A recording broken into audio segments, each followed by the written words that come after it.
No me digas que me he equivocado. Que tenía que haber cerrado la puerta con llave y no abrirla hasta mañana.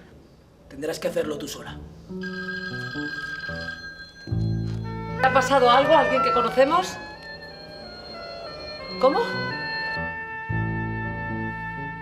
Qué absurdo, ¿no? Que la vida o la muerte dependan de una decisión tan intrascendente. ¡Y gritaba! Hasta que nos quitaron el aire.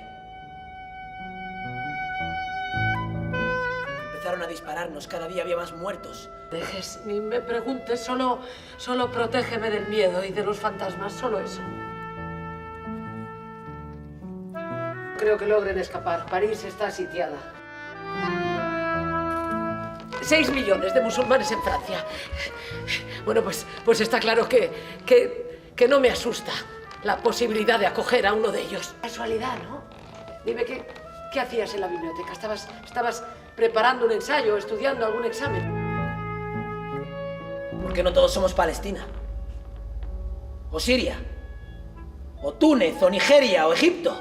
Lo siento, me he puesto un poco intensa. No soy yo el que te está molestando con preguntas estúpidas. No son estúpidas, es solo que hace tiempo que no hablo de fe o de sacramentos. No es buena noche para llamarse Faruk. También has rezado cuando venías hacia aquí. También.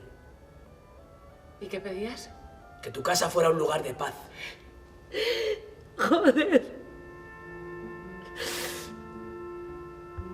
Tiene algo de sacrílego reírse esta noche. Entonces eres atea.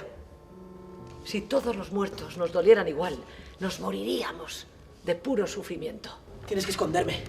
¿Estás loco? No sé quién eres. No queda tiempo, Julie, por favor. No. Tienes que ayudarme. No voy a protegerte. ¡No me toques, no me toques, no me toques!